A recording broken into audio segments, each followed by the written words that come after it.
Ayun nga guys, sobrang nakakaawa lang kasi sinusponsoran po kami ng Fila ng mga bagong sapatos. Ay, sino ba yun? Si Silver Boys ba yun?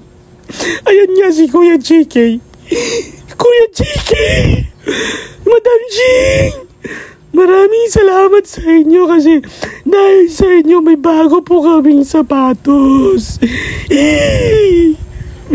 Ayan nga, pumasok na kami sa pila.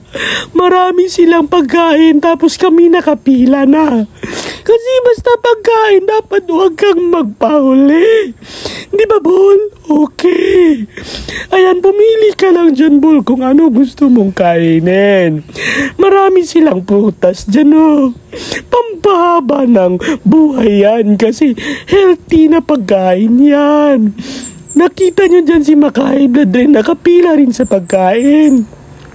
Binigyan pa kami ng gift certificate, oh.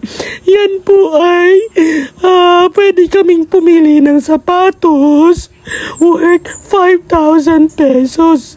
Bol, ano yung sinasabi mo dyan?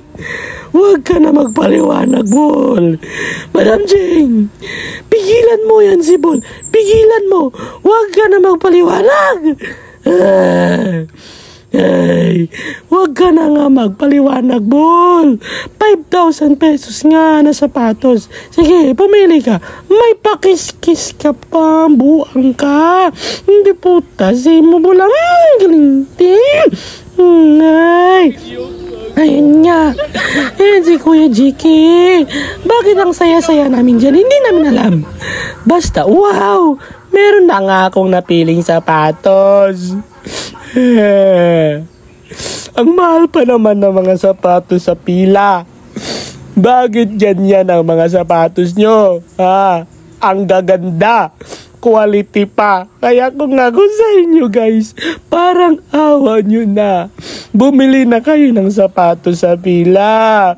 Pumila na kayo sa pila. Ayan o, marami silang bagong stock dyan o. Yung mata nyo lang talagang masasawa sa kakatingin kung anong piliin nyo kasi lahat maganda. Ang nakikita nyo naman si Kuya JK marami nang nabili. Kaya ano pang hinihintay nyo? Wag na kayo magpauli. Pumila na rin kayo sa pila. O, tingnan nyo naman ang daming tao dyan. Meron pa akong nakitang magandang nakapink yung sombrero. Oy, kung sino ka man, huwag kang pumila sa pila. Baka ikaw pagpipilaan na. Bol, huwag ka na nga magpaliwanag, Bol. Puro ka paliwanag. Wala naman kaming maintindihan kung anong sinasabi mo. Ay, pagkain pala. Ang naku, Bol. Puro ka pagkain yung nasa isip mo. Kaya hindi ka naman tumatangkad.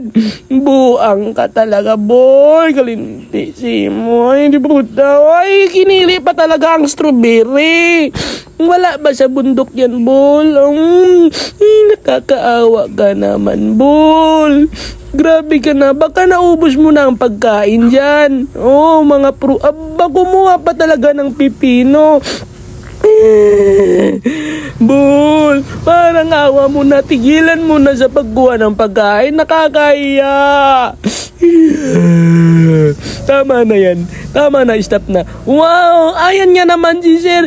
Wow, binigyan ako ng bagong sapatos. Grabe ka na, Sir. Sobrang bait mo naman, Sir. Wow, okay, thank you. You're welcome. Grabe ka na talaga, Pila.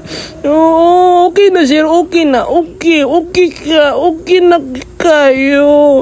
Okay, bago na namang sapatos ni Bol. Bumalik na naman sa pagkain si Bol. Ayan na nga naman talaga si Bol. Oh, si Madam Ching. Ano ba, Madam Ching? Bakit mo ba pinapakailaman ng pagkain ko? Ay, talaga siya palang kumain. Ako yung kumuha, siya ang kumain. Nagreklamo pa. Grabe ka na talaga, Madam Ching. Nako naman, Madam Ching. Oo, tignan mo yung mukha ni Bol dyan. Parang kawawang bata. Ayan na, makikita nyo, grabe ka quality ang mga sapatos nila. Si Madam Jing nga naman, sabi ko bilisan nagrereklamo ayan nga naman si Madam Jing, may bago rin siyang sapatos. Grabe, nakakapagod pala mag-on the spot voice over. Ayan. Oh, ayan na naman si Bol. Anong ginagawa mo? Nagpapasalamat sa pila. Na ba, nagaswerte mo naman ang batang ere. Nakadalawang paris ng sapatos. Grabe ka na, Bol. Kung ako sa'yo, Bol, tigil-tigilan mo na yan, ha? Tigil-tigilan mo na kakaship-ship kay Kuya Jiki mo, ha? Wow, grabe, may mga t-shirt din pala sila, oh. Wow, kaya ano pang hinihintay ninyo? Pwede kayong pumunta dito sa pila na matagpuan lang sila sa market. Ha? Kaya guys, so grabe, oh. Wow, ang ganda ng mga sapatos. May jacket pa, oh. Eh ano pang hinihintay nyo? Bukas sila guys, ha. Welcome na welcome kayo. Ang sasarap pagkain, oh. Grabe ka na, Fina, mag-alaga. Sobra ka ng love. Ganyan. Grabe, marami pa rin tao, oh. Grabe ka na, Fila, oh. Talagang pinipilahan ng Fila. Hello mga my loves, uwian na po kami. Uy! Ay, vlogger po ako. Iwan na tayo. Wala na sa mga gay. Tingin ko pila. Hindi niya alam.